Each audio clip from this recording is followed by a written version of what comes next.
Hello everybody, Human Bricky here to bring to you today's sponsor, Raycon earbuds, everyday earbuds in fact.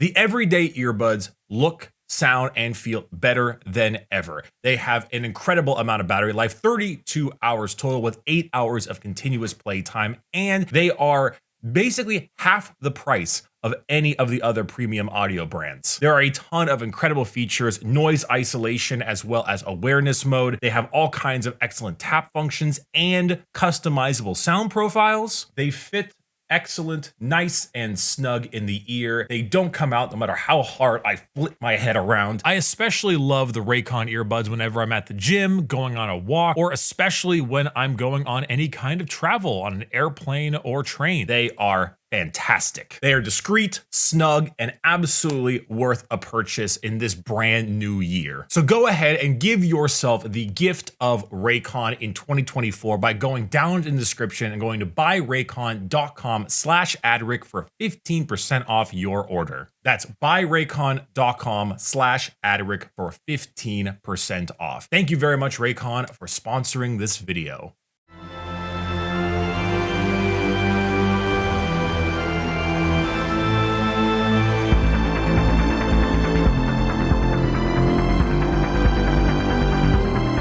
Welcome everyone to another episode of the Adeptus Ridiculous Podcast. My name is DK Diamantes, his name is Bricky, and we are going to be delving into the grim darkness of 40K. But before we do, if you enjoyed today's episode and maybe you want to support the podcast, head over to patreon.com/Adeptus Ridiculous, where you can get access to the Discord, bloopers if they happen. The $15 tier gets you access to all of our posters in creamy HD digital format. And yeah, it's good. Patreon.com/Adeptus Ridiculous. Bricky, talk to the people. Hello, people. I have great news. We will be doing next week is, or actually the end of this week, we have a Detective Ridiculous, but next week will be the book club. Confirmed next weekend. So make sure you finish up Lion, Son of the Forest, and get that all done. And if you'd like to check out our lovely merchandise at orchidate.com, pick up one of the fantastic Arsenal of Angels mats, shirt, or poster, or any of our other lovely little guy merch like the Little Lord, which will be quite topical for today, as well as the Little Siege, etc., etc. Check it out. Find some great stuff for you to wear around the house in these cold months, or prepare yourself for spring. So check it out at orchidate.com. Link in the description. Are we doing Necron stuff today? Yes, sir. I spoiled it. And nice. Unfortunate. We do appreciate a little Necron supremacy here. We do. So we did this, I believe, with the NIDS episode, and we probably could do this again with the other two. But I thought it'd be kind of fun because I picked up the Necron Codex, the 10th edition Codex, and like, hey, maybe I'll go ahead and give it a little bit of a chat. We'll talk about some of the artwork, some lore tidbits they've added. Like with most of the newest codexes, they are, they're lighter than before. Little sad about that, honestly. They got cut down to size a little bit. The cover looks great, though. Cover's good. Cover looks good. I like it. I don't know what GW is smoking, because they've been doing this thing where, like, remember before we were like, oh my god, they're using the exact same images in the 9th Codex cover as the 10th Codex cover? Oh, yeah. Wait, is this also reused? No, it's not, and that's why I'm so confused. Oh, well, why? Whatever. Like you said, who knows what they're smoking over there? No, it's strangeness. The Codex cover looks good. I think it lacks a little bit of something. I guess with like the Necrons, I would expect more of like instead of just like one Necron, I would expect like a metal army just sort of like looming, like a bunch of like glowing green eyes or something. But yeah, I mean, it still looks good.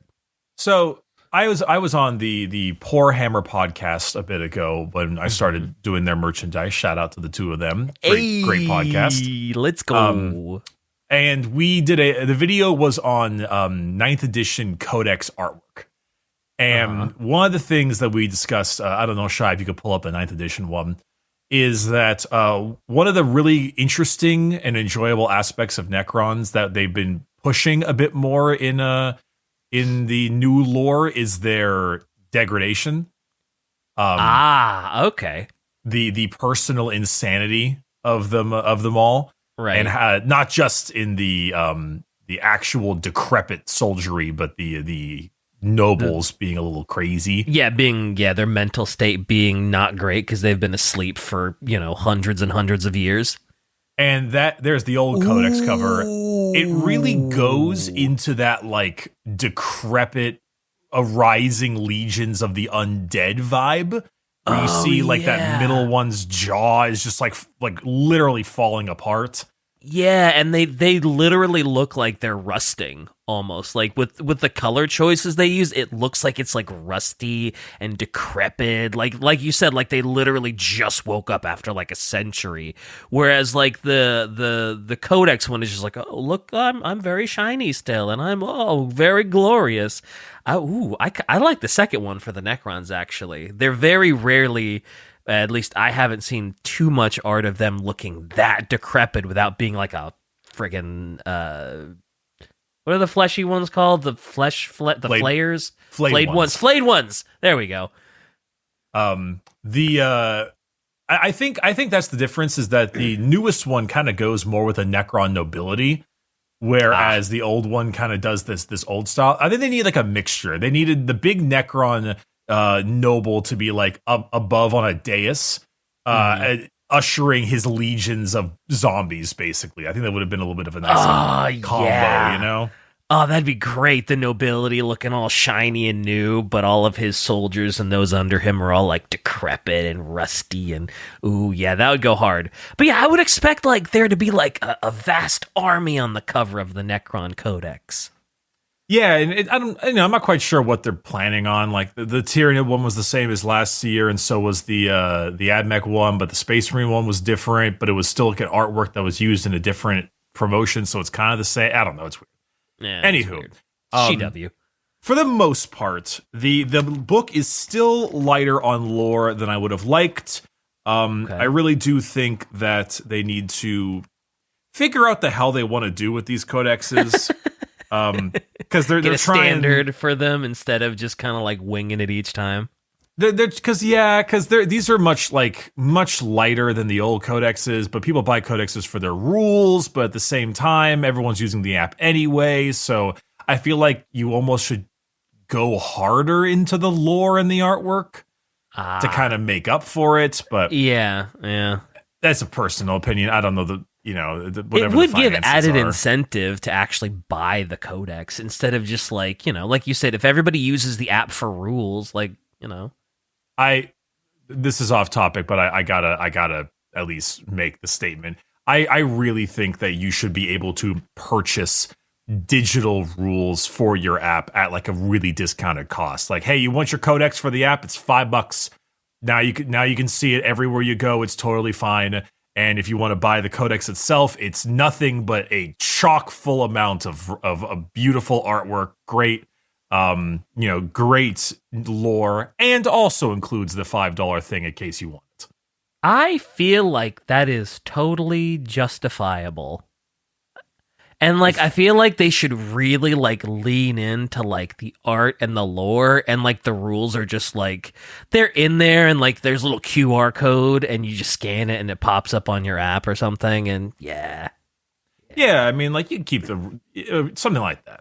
But anyway, so the lore is a bit light, but I do enjoy the beginning of this entire codex, which is a pretty interesting battle scene involving an overlord called Overlord Omnok. He's a Necron noble, and he's just kind of on this planet fighting off some Eldar. Mm-hmm. He's 1v1ing a striking scorpion, which are the ones that have the big, tall green helmets. Yeah. Which is pretty impressive if you're 1v1ing an Eldar. Well, he's a Necron overlord. He's actually true. He's trouncing them, if I'm being honest. He's barely even trying. He gets cut a few times and his face just like re-puts itself back together. Yeah, what does he care? He's got living metal necrodermis, so he's trying to learn something from this fight, and when he realizes he can't anymore, he just slams his staff down, and a force of energy breaks the Eldar sword and impales it into its neck. Wow! Just like, oh, okay, all right, show off. Damn. Nothing left to learn. All right, cool. Damn. What's really interesting, though, is that it says, he watched as the creature's tall helmed helmet followed a parabola that long-buried neural systems of his mind recognized. And then for a short period of time, they put this thing in italics that says, the Overlord is disoriented, etc., etc. The battle is larger, more vibrant than a moment ago, but of course it is. He knows where he is. He is back in the war in heaven. The present fades as he relives memory shards laid down in ages, forgotten by the galaxy. And then after this little mental part skips, he kind of goes back and he says, he was irked, or he had a hollow feeling something untoward had happened as he cast the creature down. He was irked that he could not identify it. There was a discontinuity in his chrono sense, but an interrogation of his pristine memory engrams revealed nothing of the nature had occurred. Ooh. So he kind of had this like memory lapse. Yeah, and he thought he was way back. And it's interesting because this actually happens multiple times in this short little blurb where it says, of course it is. He knows where he is. He's back in the war in heaven. And then it says he was irked that he could not identify it. There was a discontinuity in his chrono sense, like identical text. Damn. So he's this overlord and he's this major guy, but he has this memory that shoots him back to the war in heaven a few times. And then he's like, that's weird, but my timer is totally fine. That's strange. Whatever, I'll keep going. And then he repeats the exact same cycle over and over again. Damn. Is that kind of like what happens in Twice Dead King, where he kind of like shoots himself back into the past to like try and learn something? A little different. That's like a what was it called? It was like a specific thing he had. Yeah, it was a specific thing that he could use to his. Yeah, it was definitely a MacGuffin. It was like a ghost in the machine type of thing, right? But it seems similar anyway. I think it's more showing off of this pristine, powerful Necron noble is still insane. He's clearly not all there, despite how strong he is. Yeah. And so he has this constant like lapse in his memory. I guess that's most Necrons, though, right? Despite how powerful they are, they all have something a little kooky, crazy wrong with their head. Oh, besides like the Silent King, but that's different. It's a neat thing that like even their highest nobility it just has this mental problem where he has almost like a dementia style relapse. Not quite the same as like Xandrek, for example, but it was a neat little story. Yeah. I did like because as he was surveying the battle, there was a Catan shard fighting for him way across the way, and it was actually cool how they wrote this. It was Eldari burned in the Catan shard's cosmic flames were melded in mass into screaming fleshy forms or picked up and unraveled into atoms midair. Wow. Wow. That's a lot.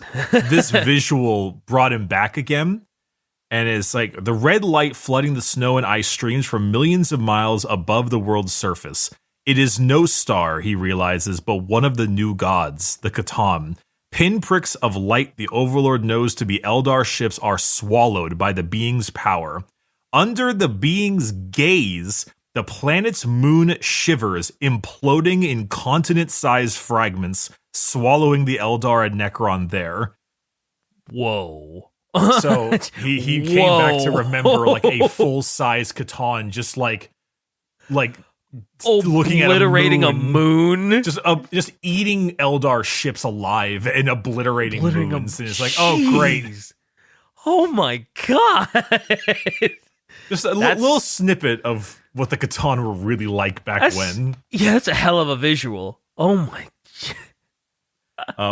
It was it's a fun little story. Kind of shows that concept a good amount. Yeah. Damn. So there's a couple really cool bits of artwork I would like to show you. One of them. No, you're not allowed. Sorry, you got to keep it to yourself. Why are you the way that you are? I don't know. My mom asks me that all the time too, and then Okay. Well, show me the art, dude. Jeez. At least we're on the same page. All right. So how are you surprised about these features about me? There's some pretty neat little artwork pieces in it so far. There's this really awesome one of these night sights flying between these just monumental Necron constructs. Yeah, where are they exactly? Like, what's above them and below? Like, is that what is that? That's probably a tomb world. Oh, okay. Probably the underground bits of a tomb world. Damn. All right, because I was like, are they flying out of like it almost kind of looks like surely you've seen Independence Day, right? It looks exactly like the Independence Day thing, yeah. Right, and they're flying out of it, must go faster, and it's closing and everything, and yeah, that's why I initially thought. So the other artwork is from 9th edition. I wasn't aware of that, but it has the old like grungy style. Cool. Yeah, it's like the scarabs are re-knitting that Necron on the ground. Yeah, and it's such a different look to like the Necrons too, because they look like really humanoid. Like it almost looks like War of the Worlds now to me. There's this other neat piece of artwork that is new. I love this one to death. There's a couple awesome bits of this. For one, you've got the golden armored. It's golden blue, so I'm assuming it's Nihilak. Yeah. The Nihilak dynasty there. I can't tell if they're fighting each other or not. It kind of looks that way. Because there's that one guy that's like, on his... he's like crawling away on his butt and he's kind of like really like scared looking. And then I'm not sure if they're like... what they're doing to that poor bastard in front that's like screaming, but he does look like he's having a good time. But I don't know if they're just harvesting or if they're like, torturing him or whatever. But damn, that picture goes hard. So it's hard to see because I took the picture kind of poorly because of the lighting. But the guy on the bottom right is actually like yanking something out of another Necron, not the one that has the giant jaw dislocation. Oh, okay. Yeah, like you said with the lighting, it kind of looked like that's who he was pulling it out of. Okay. But can I point to the most baller part of this entire artwork, which is the gigantic canoptic structure in the background with the Overlord on a dais on top of it? It's like he's riding a gigantic like sand caterpillar or something. Yeah, with his throne on top. That is really dope. You are not mistaken. That is indeed one of the best parts about it, yeah. So, like, as you can see, you got some cryptex on the left-hand side there, because the cryptex have the one eye. And he's got like a res orb in his hand, and there's the golden one on the right. And so, because they're gold, the other ones are silver, I kind of wonders if they're actually like fighting or not, or if it's just like a nice little piece of artwork there. But I enjoyed this one. If it's a fight, that's a very one-sided fight, and those silver guys have literally no chance. Well, the zero scarab on the back might be their silver guys, so we'll see. True, yeah. Anyway, so they talk. So in the codex, they talk about a lot of stuff. The first pages are often the same as we normally do.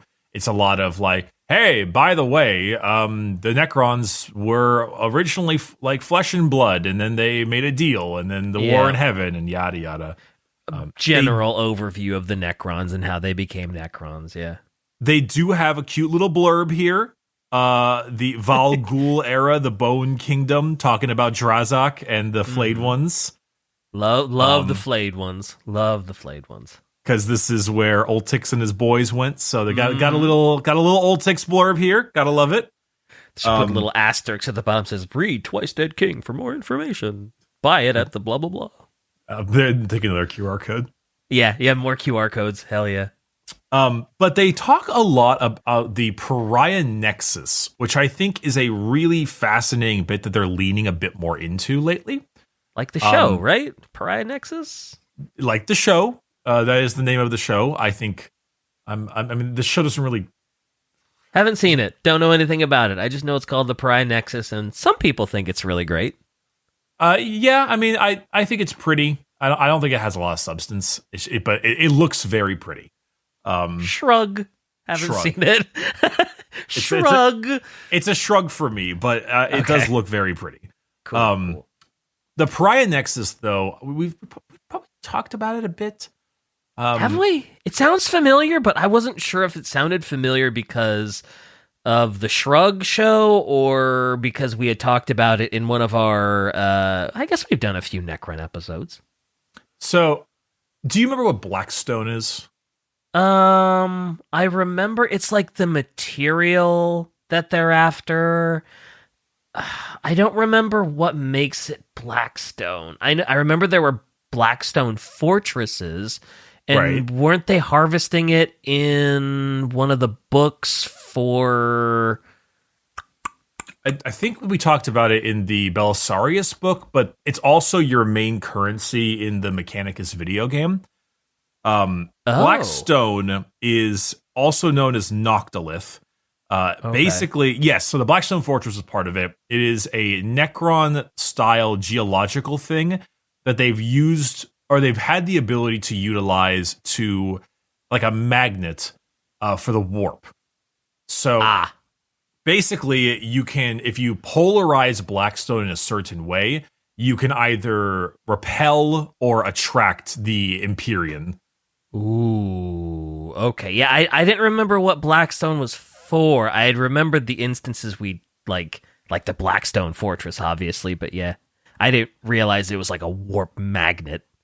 Now, clearly, Necrons, out of all of their immense power, their biggest weakness is warp power, because they don't have any.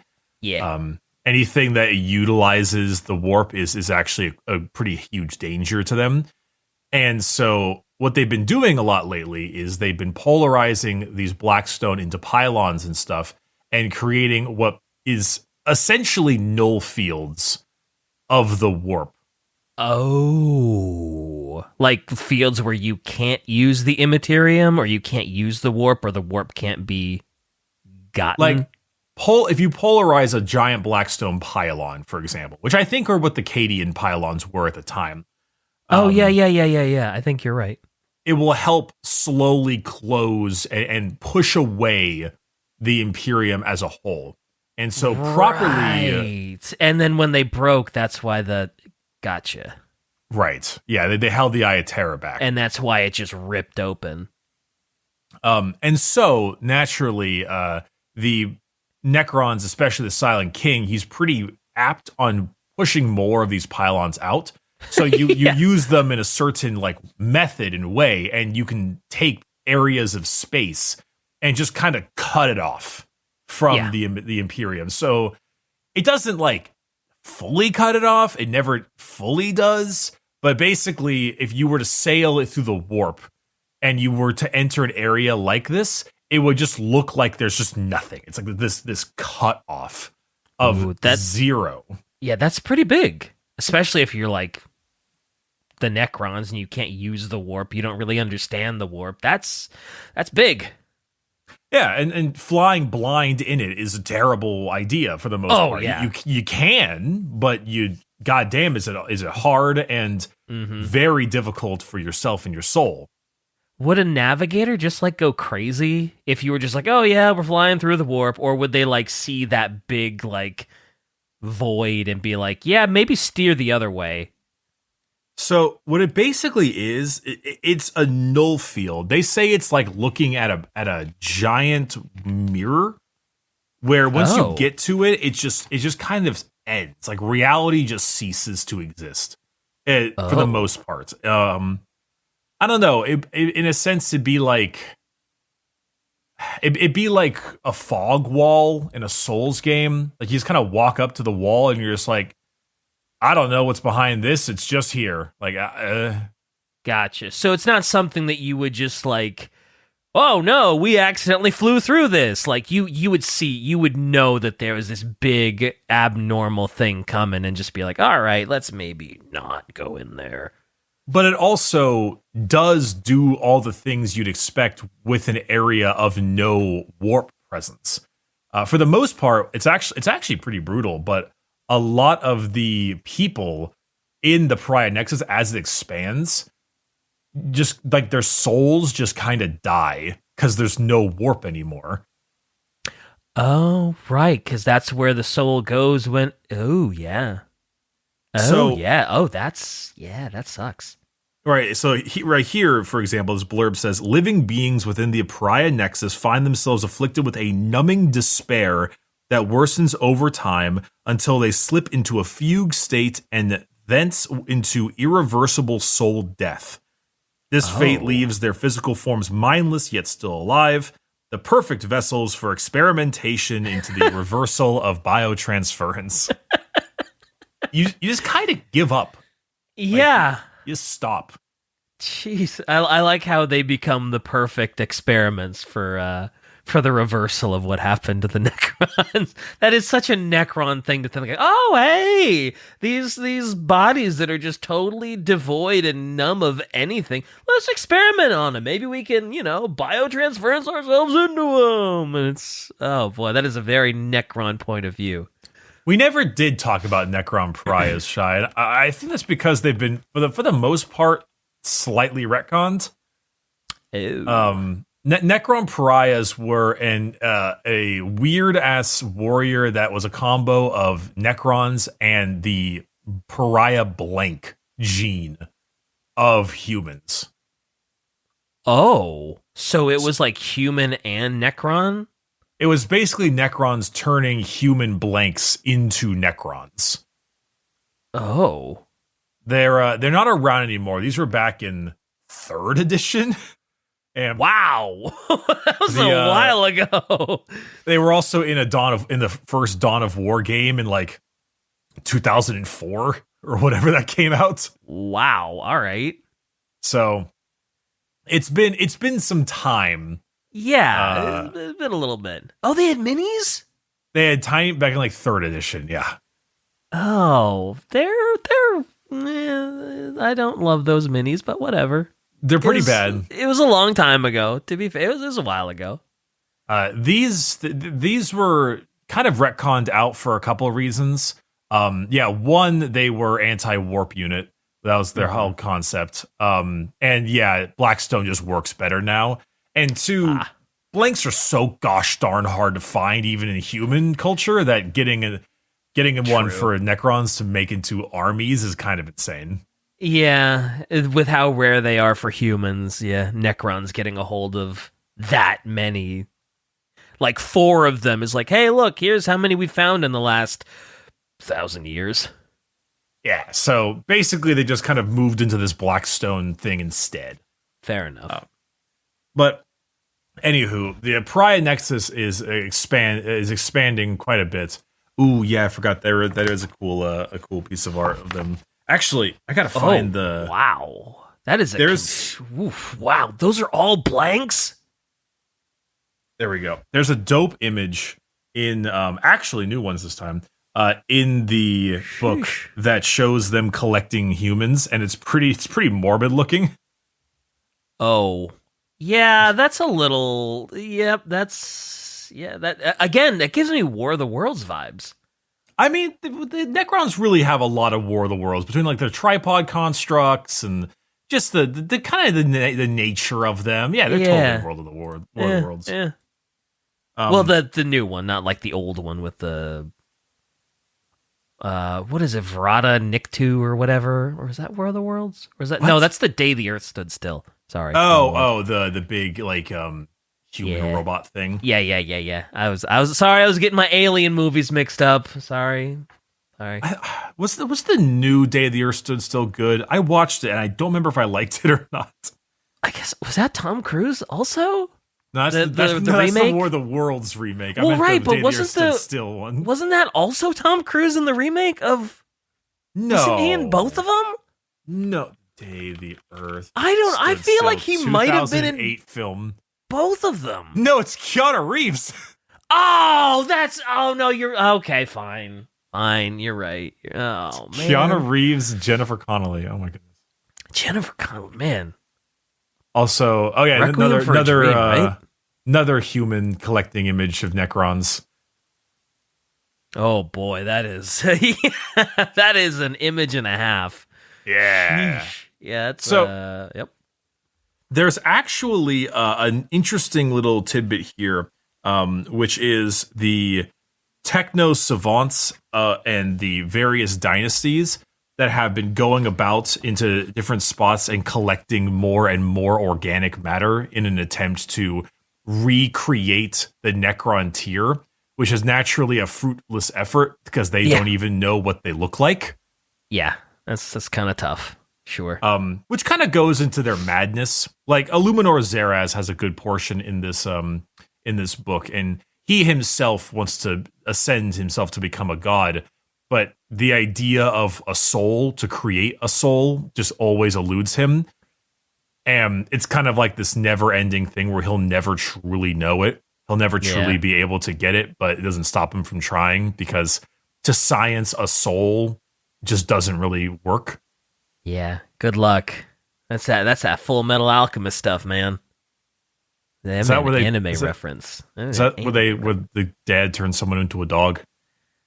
Oh yeah, dad turns he fuses his daughter and his dog because he needs to keep his government funding. Otherwise, he won't be able to live anymore. But like I'm sure the very he was a nice guy. Oh yeah, the very beginning of like Full Metal Alchemist is the two main characters trying to like get their mother's dead soul back into her body, and it turns out terribly because she just comes back and it's like a failed alchemy thing, and she's just like, kill me. Oh, so it's some like Pet Cemetery kind of. Never saw Pet Cemetery, actually. Oh, well, they try to bring the dead back, but the dead comes back wrong. So yeah, basically, and yeah, and then so it's that classic stuff. Yeah, and he has to sacrifice his arm and his leg because he accidentally killed his brother, so he soul binds his brother to armor, and that's why you got the big suit of armor in Full Metal Alchemist. Jesus Christ, this is like the show everyone tells me I should watch, even if I don't like anime. And this sounds dark as shit. Maybe I will like it. Oh yeah, it's super dark. It's old. Well, I don't want to say ultra, but yeah, it's dark. Full Metal Alchemist is dark. Also, watch Brotherhood. Okay. Full Metal Alchemist Brotherhood is the better version. Sorry, everybody. Would you like to read the blurb that Shai posted? Yes. I think recent additions to lore give Necrons a better motivation, because previously it was kind of implied that they want to go back to being fleshy, but never why. But now as GW goes deeper into Necrons suffering from their robot brains slowly falling apart in dementia and psychosis, it kind of gives the whole thing urgency. That's weird. That's true. I like the idea that they're like, whoa, we are really starting to fall apart, and we really we gotta move. Otherwise, who knows how long these weirdo brains of ours are gonna last. It's a bit of a strange dynamic they have, because there's a whole part on the Silent King that I'm about to get to, and this is probably the biggest lore dump in the whole book. It's actually quite a lore dump too. It's kind of insane. But the motivation for going back to flesh and blood is a difficult one, because some Necrons don't give a shit because they're immortal and they're power hungry nobility assholes. Fair enough. So they just want to keep, like, to them, they've already succeeded. So some people, like Trazen and Orican, discussed in Infinite Divine, they talk about the of course we want to go back to our old souls, but they don't really know why they want to do it, besides just that they should. Yeah, that's true.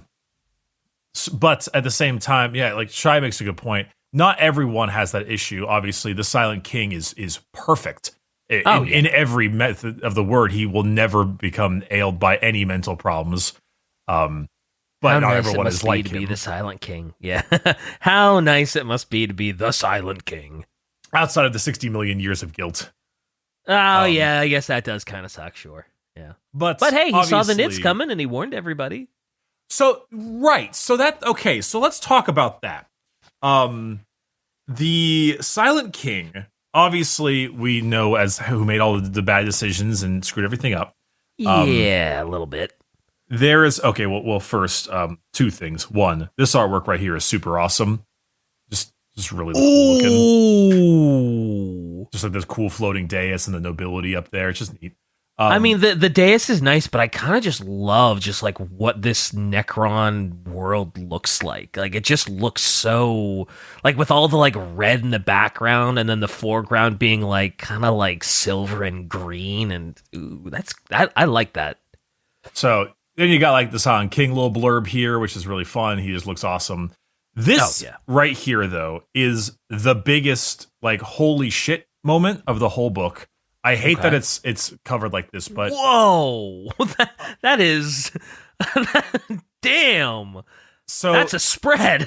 This entails the Silent King's journey, but it's told in a really interesting perspective. For the most part, Necron stuff is told either through the perspective of the Imperium or the Eldari, because those are the people who know the Necrons well. Sure, or just additional viewers. This is like an insane drop, and it's kind of crazy. So, first things first, the centerpiece is, as far as I'm concerned, one of the first ever real depictions of what a Necrontyr looked like. Oh, really? Now, this is clearly a mask. Obviously. It's like a death mask? Possibly, like you got like a horn thing on the top, and then like you could see how the pieces come together. Yeah, but it looks like a visage created from the original Necrontyr. Oh, which damn. So we're still not seeing what they look like, obviously, but this appears to be the best depiction you've got. Right, a genuine depiction of the old Necrontyr, which makes sense. They kind of have like the long chin. Yeah, they look like fleshy versions of what the Necrons are. Right. Like if you put flesh over a Necron, that's what it would look like. But in addition to that, you also have all of those other little circly blurbs throughout it, which depict the Silent King himself pre-biotransference. Oh, wait, really? I'm pretty positive. If you look at it, he has a helmet on, and he has like his ceremonial garb, but he's not metal. He's, that's damn, that's that. Now, for some reason, now when I think of the Necron, I'm like, they're like walking Necrontyr armor, like because that's what the armor they'd wear would look like. So, Shai, that's a good point. I was curious about that too. I don't think that's not him holding his own corpse in his hands, because if I remember from Twice, that'd be kind of wild if it was. That'd be a hell of an image. If I remember from Twice Dead King correctly, their souls are eaten by the gods, and they are just like turned into ash, basically. Oh yeah, kind of hard to hold your own corpse if it's They look a little feminine, if I'm being honest. I think this is pre-biotransference, and he's wearing like his ceremonial armor / garb. Yeah. And because he doesn't look like the Silent King. Like in none of these photos does he look like the Silent King, because the Silent King does not like we know what he looks like. He looks like a Necron, and none of these are Necrons. This is obviously pre-biotransference. He looks like a Necron. Wow, inspirational. The Silent King looks like a bigger than normal Necron. It's not like really Mortarian. Just really painting the picture for us. Guys, you shush. The Silent King, if you didn't know, he looks like a Necron. Philip Banks, kick the man's butt. Anyway, it's obviously pre-biotransference. Yeah. And we know the Necrons as living very short, painful lives, and it could be like a wife or like a daughter or someone. True. Yeah. That, genuinely, well, Shai is right. Some people got pissed off that the Silent King is just a bigger Necron, but that's what he is. He's just a bigger Necron. People got mad that the Silent King was just like a bigger Necron? They expected a like something that was like super special. Like he is the predominant Necron. He should look special. He should look unique. He shouldn't look like a Necron. He should look like the super Angron. Specialist. Right. Yeah. Got you. But no, I mean, I think it fits him. He's just the best Necron possible, and he's just a little bit bigger. Yeah. Necron perfection. Yeah, I like it a lot. Personally, I like his look. But regardless, Yeah. This is all clearly pre-biotransference images of their old ceremonial garb, which is just like such an insane lore drop to just put in this codex. Like this is actually huge. It's huge to have huge. these visuals. It's gigantic. To have like pre-biotransference Silent King is massive. And like we still don't know what they look like. We have a better idea, and we see like his crown and stuff, but we don't really know him. Yeah. What's even I like crazier, to believe that's though, his death mask, and that's what he looks like. That's a fine thing. I mean, if you look a little bit closer on the image, you can see that it's not just the 3 helmets; it's literally a body. Yeah, like you can see the neck and everything. Yeah, it kind of looks like the what is it? Is it Ashura that has the many faces? The deity? Oh, like the Oni thing with like the 3 twisting heads. Or yeah. So I think it's actually more made to represent the Triarch, because the Triarch is always the 3. Yeah, that's fair. And the Silent King in his mini, he has his 2 other members of the Triarch right there with him. That seems logical. That seems yep. That's yeah. I think you're right. Oh, because the Triarch was always the ruling class of the Necrons. The Silent King is currently the final Triarch. That's his whole shtick. Yeah. With those other people. But what's absolutely crazy is that the little blurbs of text on this detail the Silent King's time and effort. But what's even like, it's interesting because it's not told from the perspective of the Imperium. It seems like it's told from the perspective of the Necrons or even himself as a third-person viewer. But it also uses interesting terminology. For example, it's not the war in heaven, it's the war of aeons. Which maybe assumes, because the war in heaven is what the Eldari call it. Yeah. So he calls it the War of Eons, or Aeon. I don't know if A-E-O-N. That's Eon or Aeon, or if they both just work. I think they both work. All right, fair enough. I'm going to say they both work. I'd probably try and pronounce it Aeon, but whatever. But so he also refers to time and aspects of Necron lore as mantles of existence. So it says, as the first mantle of existence fell away, did Zarek bring immortal order to the warring dynasties of his people, ushering them into the second mantle. It was the offer of the gods that Zarek accepted, but it was their power that he took with it, smote the gods into splintered ruin. So the first mantle of existence was like the initial part of the Necrons, and the second one was taking of the turning into Necrons and the War of Eons. Huh. That's cool. What's particularly interesting is the third mantle of existence, which is when he exiled himself. Okay. It says here, wars with the celestant realms beyond the galaxy did Zarek wage in the third mantle of existence as his people slept soundly, safeguarded from harm by the Silent King's unsleeping wrath. Barbarous empires did he trample in the utter dark, uncivilized realms of horror and madness did he soothe. Did he trample in the utter dark, uncivilized realms of horror and madness did he soothe. Tribute undreamt did he win. Glory and wealth and honor were his. Thus did Zarek triumph to claim territories beyond the stars, preparing a new inheritance for his people, one to be gifted at the end of all mantles. Sheesh.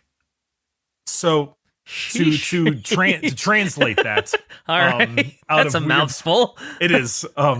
It assumes that he didn't just atone for himself in the darkness between galaxies, but he went to other galaxies to conquer and enslave, to create a place for the Necrontyr as they slept soundly, and to protect them from invaders. Okay, he's a good king. The Silent King's a good king. He's a good guy, except for the whole dominating galaxies and stuff. It's something that like might not seem like a big deal, but it's actually a lot of a bigger deal than it might seem. because no one ever talks about outside the Milky Way. The only thing we know anything about is that the Tyranids probably came from there. Yeah. So the idea that Zarak went out into other galaxies, Andromeda and so on, and subjugated them to create safe zones so that nothing from there could head to the Milky Way and cause his people harm, and also destroy barbarous other like him alone went out to secure land for his people outside of where they slumbered is kind of crazy. That didn't quite register at first, but he conquered other galaxies so that nothing would happen to the Necrons in the Milky Way. Like, he just went to other galaxies and was like, you know what? Y'all are done. Y'all might be a threat to my sleeping babies. I'm just gonna trounce you. Which I guess would make sense that he couldn't handle the Tyranid one because he's alone. Yeah. Don't get me wrong. He's got his ship, the Song of Oblivion. That's great. It's such a name. Well, like he himself can take over solar systems by himself, but clearly the Tyranid threat is too much for him. Which sure. But that's crazy that he was subjugating galaxies, or at least subjugating barbarous possible issues, upstarts, etc., in other galaxies that could prove a threat. Which, I mean, hey, that probably works out pretty well for humanity because, hey, any threats that were in that galaxy, thanks. You know? Shai gotta work on the Tyranids. Shai makes a good point, too, that the writing is purposely made in style of myths, ancient myths of the king. Yeah. So, for example, here, as the fourth mantle of existence dawned and his people began to awake, was Zarak already amongst them, though his works and passage they marked not. Humble and honest were his deeds, yet had his people known of them, praise and riches would they have showered upon him. The sleep of his people had been troubled by the gnawing of vermin, and the last curse of the gods, that's Glendigal, the Flayer virus. And Zarak mourned the loss and the change deeply, for none loved his people more than the Silent King. Damn. So, a little bit of that going on. Yeah, a little bit. Definitely sort of that ancient human civilization myth, yeah, for sure. He talks about the and you could see in the images above the hands reaching out to the stars. Mm-hmm. Definitely, you could see that as either the Necrons reaching out to the Khitanan Old Ones, or you could see it as the people reaching out back for their king's return. Yeah, God, that spread of that Silent King looks so dope, though. As I'm scrolling back up, looking at all God, that looks so cool. Oh my God, it's pretty fascinating. Yeah. Especially as he returns and he talks about how the purity of the eternal realm is at hand, except pretender vermin seek to undo the just good of what the king has accomplished. Pretender vermin, sheesh. Damn. That is some smack talk, man. Jeez. It's some interesting stuff because it's clear that the Silent King wants to return people to flesh and blood, but it's almost not his primary goal. It appears that his primary goal is just the absolute subjugation of the galaxy. The Necrons are the only acceptable race. Yeah, he wants, what is it? He wants to make sure that the Necrons wake up, and it's like, it's just for us, everybody. It's just all Necrons. I gotta do two things. One, I gotta post this image because it always gets me. Of course, sure. What a chat. And now I gotta find the other meme, which the one that Shai sent way back when, which is the who started racism. The Necrons. Yes, of course. I can't find it right now, but I love that one. The Necrons? What? No. What? No way. The king racism begins with the Silent King. Yeah. Oh, Necrons, you quirky silver boys. Oh, I found it.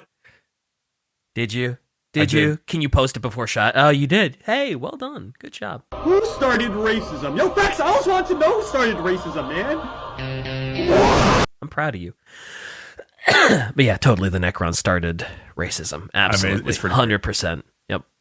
So it's a fascinating little thing here. The idea that Zarek was out in other galaxies, stopping upstarts or creating areas to allow them to survive once they wake up, is just not something that we ever really experienced in Warhammer. We don't ever leave the Milky Way. In fact, the whole point of the Tyranids is that it's the fear from outside the stars. Galaxies, yeah. Above, below, and from the sides. But at the same time, this also has such a mythical fairy tale style to it that it could just be Zarek sucking himself off. It could. You're right. It could. He really just found a bunch of empty planets and stuff, and he's like, boy, it sure would be a good legend if I was just like, you know? Right. So it's a fascinating in between. And Shai is correct. Shai, you're not quite correct. I mean, the old ones were technically the first. But, yeah, technically the old ones, but they're not around to tell their story anymore. So, yeah, blah. But I find it fascinating. There's also a little extra bit that I definitely should not go uncovered, which is the technomandrites. I'm not sure if Shai remembers the technomandrites. They are from an older series of lore on Warhammer, but they are basically a group of uber powerful cryptex that got a little too silly with their doomsday weapons. Okay. And so the Silent King put them all in jail. Okay. They got a little too silly. Gotta put them in timeout because they got a little too silly.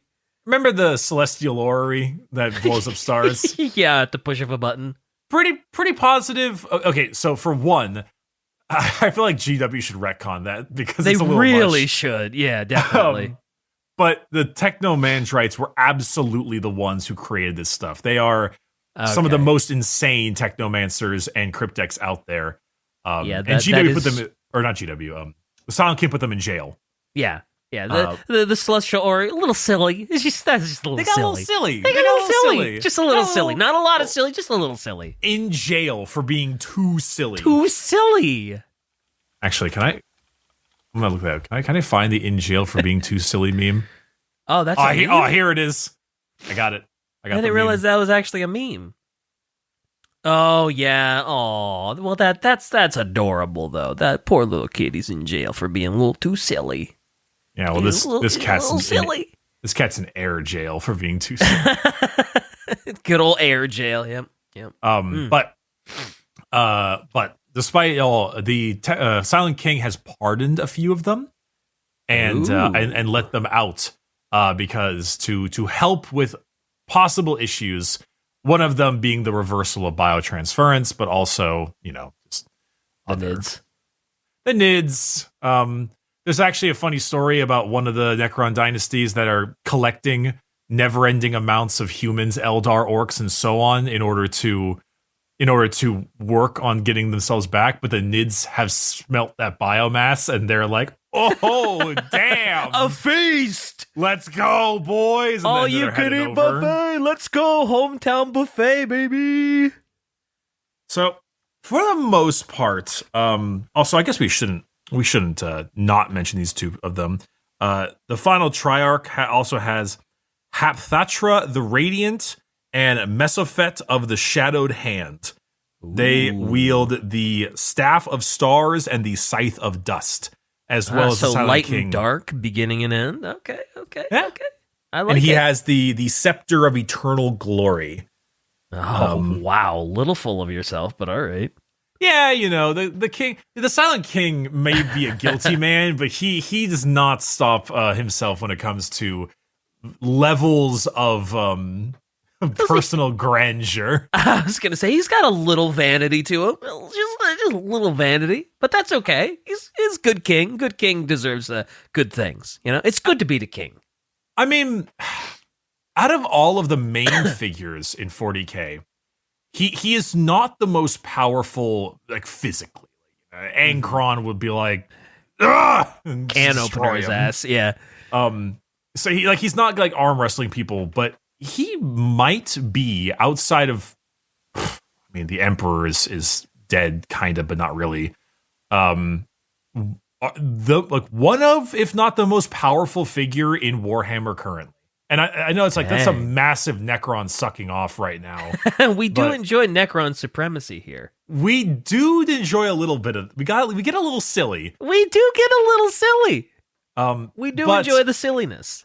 The power of his form and his ship, the strength of the armies he wields, and just like the absolute perfect artifice that is his like form. Mm-hmm. He's basically one of, if not the strongest playing single character in the galaxy right now. Dang. The only people that I think could give him a run for his money are Big E. Well, Big E, it's hard because Big E is like not really a person. Well, pre-heresy Big E. Yeah, like pre-heresy Big E, obviously. I feel like, you know, like right now Abaddon controls some pretty crazy forces, but that's true, that's fair. Current like also, Abaddon, yeah. But also like yes, but also like no, because chaos is chaos, so. Yeah. I'm not sure how I feel about that Silent King from Magic the Gathering image. I don't like. So you like looking at that now is how everyone else saw the Silent King when his model was revealed. Just like a big Necron. Ah, okay. Yeah, I was thinking like, I guess I kind of get it now because he just looks kind of plain. Like he just, Yeah, he looks like a Necron. He looks like just a regular plain old Necron. He looks like a Necron. How dare and now he? I'm mad about it. I get it now, everybody. I get it. I'm so upset. I get it. Why does he look like a Necron? How the turns have tabled. But obviously, it always comes down to how they're depicted and visually, etc. Yeah. But for the most part, as I mentioned, there isn't a whole lot of extra lore surrounding it. But that's the big one. What the Silent King has been up to, and just where, like, the possibility that he has not just been doing this whole thing, but having a depiction of pre-biotransference Necron garb, the death mask of Necrons themselves, Necrontyr, and where he's been out and about is kind of insane to just drop like that. Yeah, that's pretty big. That's pretty big. I like that. That's cool. This definitely deserved an episode for sure. It was fun, and the next episode will be a pretty big one to go along with everything. So to keep on, track. I don't know if I know what big events are left to talk about. Have I heard of it before? Yeah, you've heard of it before. You've heard of it before. Oh, okay. Oh, I didn't say it was going to be an event.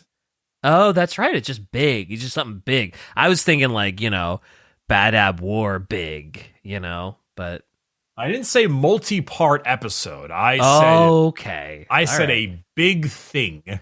So we're doing Thousand Suns. That would be a big thing. That'd be a big thing. It would be. Maybe you're right. Maybe you're not. Maybe I just changed the topic because you guessed it.